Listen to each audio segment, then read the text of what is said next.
আলহামদুলিল্লাহ স্কোর যা হয়েছে তা অনায়াসে জেতার স্কোর। শুধু উইকেটে দাঁড়াই থাকলেই 168 রান অনায়াস হয়ে যাইবে।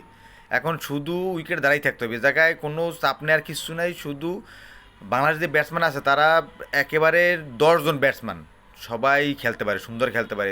দাঁড়াই থাকলে অনায়াস রান হয়ে যাবে।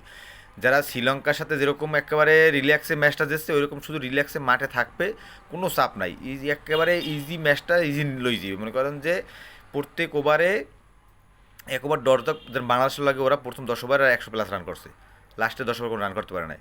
আমরা অ্যাভারেজ রান করবো, অ্যাভারেজ অ্যাভারেজ যদি মনে করেন যে টুকটক টুকটক টুকটক করতে থাকে, ঠিক আছে, মাঝখানে ওভারে 10-15 রান ওভার স্কোর ওভার আইবে, তখন রানটা আই যাবে। এ জায়গায় কোনো চাপ নেই, ইজি ম্যাচটা একেবারে ইজি। চমৎকার বোলিং করছে, চমৎকার চমৎকার অসাধারণ। এরপর আর সুন্দর বোলিং স্পেলার হয় না। ধন্যবাদ বাংলাদেশ টিম। আমরা এখন শুধু দ্বিতীয় ইনিংসটার বাকি, যেন শুধু জয়ের আশা